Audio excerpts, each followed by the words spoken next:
Fasad utepleniyasiga Penaplex yaxshimi yoki bazaltmi? Agar bu mavzu sizni qiziqtiradigan bo'lsa, kommentariyada yozinglar. Albatta keyingi sonlarda bu haqda to'xtalamiz. Hozirda esa ko'pchiliklarni qiziqtirayotgan utepleniya jarayonimiz qanaqa topshirilishi haqida ko'rsataman. Demak, ko'rib turganingizdek, elektrik osveshение fasad tizimida simlarini chiqartirib, mana undan keyin utepleniya qilingan va ikkita sloy armirovka suvoqdan chiqqan.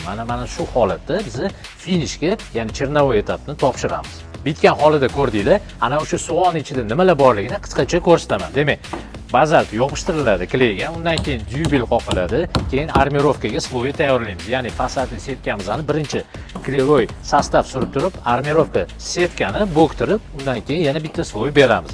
Elektr simlarini mana hozir chiqarilgan holatini ko'rsanglar bo'ladi. Nima bu obyektda oyna romni atkoslarini chiqarmadik, chunki oyna romlar qo'yilmagan edi. Uy egalariga qulay bo'lish uchun oyna rom qo'yilgandan keyin biz alohida kelib, yana atkoslarni chiqarib ketadigan bo'ldik. Mana bu obyektda esa oyna rom qo'yilgandan keyin ichkari atkos qismlarini utepleniya qilib, chiroyli qilib suvoqdan chiqarib ketganmiz. Agar siz ham o'z avlodlaringizga yozda salqin, qishda issiq, tejamkor imorat qoldirmoqchi bo'lsangiz, albatta opisaniyadagi telefon raqamlarimizga murojaat qiling. Mehr bilan issiqlik va tejamkorlik ulashamiz.